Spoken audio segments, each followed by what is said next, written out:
पाषाण काल, stone age. मनुष्य की कहानी आज से लगभग 10 लाख वर्ष पूर्व प्रारंभ होती है, परंतु ज्ञानी मानव होमो सैपियंस का प्रवेश इस धरती पर आज से करीब 30 या 40 हजार वर्ष पहले ही हुआ। पाषाण युगीन संस्कृति। यह काल मानव की सभ्यता का प्रारंभिक काल माना जाता है। इस काल को 3 भागों में विभाजित किया गया है। पहला पूरा पाषाण काल, दूसरा मध्य पाषाण काल, तीसरा नव पाषाण काल। पूरा पाषाण काल यूनानी भाषा में पेलोस का अर्थ प्राचीन एवं लिथोस का अर्थ पाषाण है। इन्हीं शब्दों से पाषाण काल शब्द बना है। पूरा पाषाण काल आखेटक एवं खाद्य संग्राहक काल के रूप में भी जाना जाता है। भारत में पूरा पाषाण कालीन मनुष्य के शारीरिक अवशेष कहीं से भी नहीं प्राप्त हुए हैं। इस काल का मानव आवास, भोजन, वस्त्र एवं अन्य सभी प्रकार से अस्थिर था। इस काल का अधिकांश समय हिमयुग आइस एज के अंतर्गत व्यतीत हुआ। इस काल में मानव को अग्नि का ज्ञान था, परंतु अग्नि के प्रयोग से वह अनभिज्ञ था। रॉबर्ट ब्रूस फुट को भारत में प्रागैतिहासिक काल पुरातत्व का जनक कहा जाता है।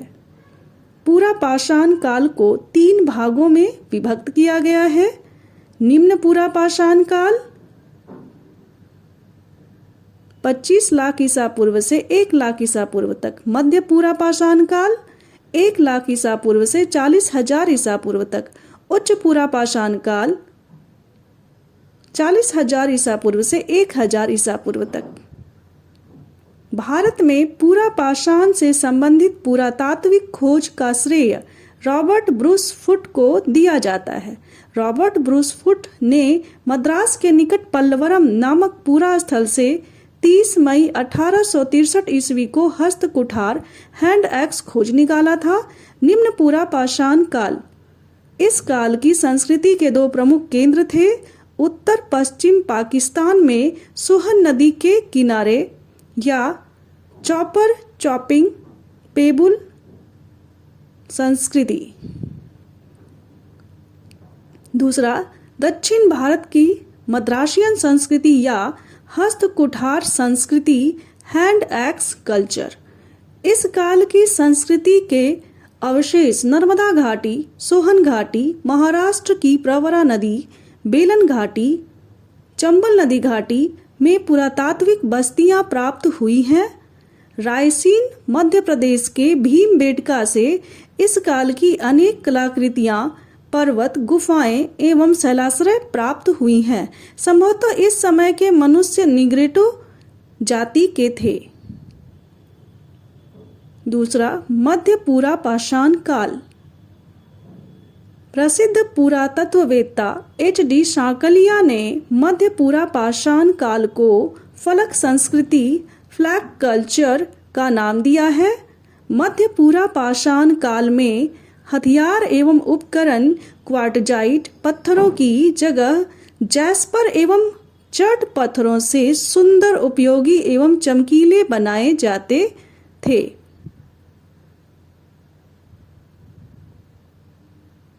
तीसरा उच्च पूरा पाषाण काल। इस काल के मानव की प्रजाति होमो सैपियंस थी। उच्च या उत्तर पूरा पाषाण काल में हड्डी, हाथी दांत एवं पत्थर की ब्लेड से उपकरण एवं हथियार बनाए जाते थे। उच्च पूरा पाषाण काल की संस्कृति के साक्ष्य में उत्तर प्रदेश की बेलन घाटी से उत्खनन से हड्डी की मातृदेवी की प्राप्ति हुई है।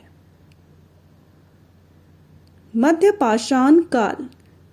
इस काल में प्रयुक्त होने वाले उपकरण आकार में बहुत छोटे होते थे, जिन्हें माइक्रोलिथ या सूक्ष्म पाषाण उपकरण कहा गया है।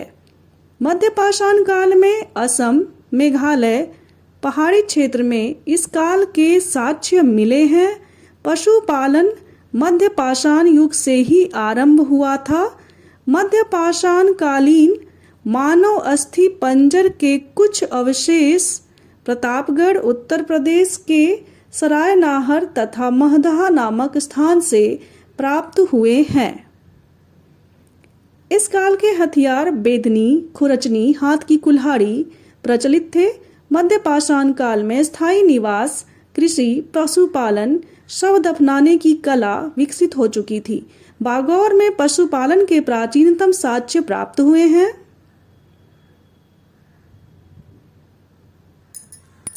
नवपाषाण काल। यूनानी भाषा में शब्द नियो का अर्थ नवीन होता है, इसीलिए इस काल को नवपाषाण काल भी कहा जाता है। नवपाषाण युगीन प्राचीनतम बस्ती पाकिस्तान में स्थित बलूचिस्तान प्रांत में मेहरगढ़ से प्राप्त हुए हैं। मेहरगढ़ में कृषि के प्राचीनतम साक्ष्य एवं सर्वप्रथम कपास उपजाने के प्रमाण मिले हैं। कश्मीर घाटी के बुरजाहोम गुफकराल में मनुष्य की कब्र में कुत्ते को भी साथ में दफनाने के साक्ष्य प्राप्त हुए हैं। बुरजाहोम में अनेक गर्त घर और मृत भांड हड्डी के औजार मिले हैं। भारत में नवपाषाण युगीन सभ्यता के सबसे आधुनिक साक्ष्य दक्षिण भारत में प्राप्त हुए हैं। बिहार के चिरांद नामक नवपाषाण युगीन स्थल से प्रचुर मात्रा में हड्डी के उपकरण मिले हैं।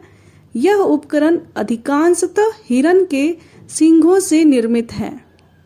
वहीं पिकली हल कर्नाटक से शंख के ढेर एवं निवास स्थान दोनों पाए गए हैं। इलाहाबाद के कोल्डी हवा से चावल या धान का प्राचीनतम साक्ष्य प्राप्त हुआ है। सर्वप्रथम कुत्ते को पालतू बनाया गया था। नवपाषाण काल से अग्नि का प्रयोग आरंभ हो गया था। कृषि कर्म एवं कुंभकारी इसी काल से आरंभ हुई थी। निष्कर्षतः खाद्य उत्पादन का आविष्कार, पशुपालन, स्थिर ग्रामीण जीवन का विकास, पहिया व कुंभकारी आदि नवपाषाण काल की प्रमुख उपलब्धि कही जा सकती है।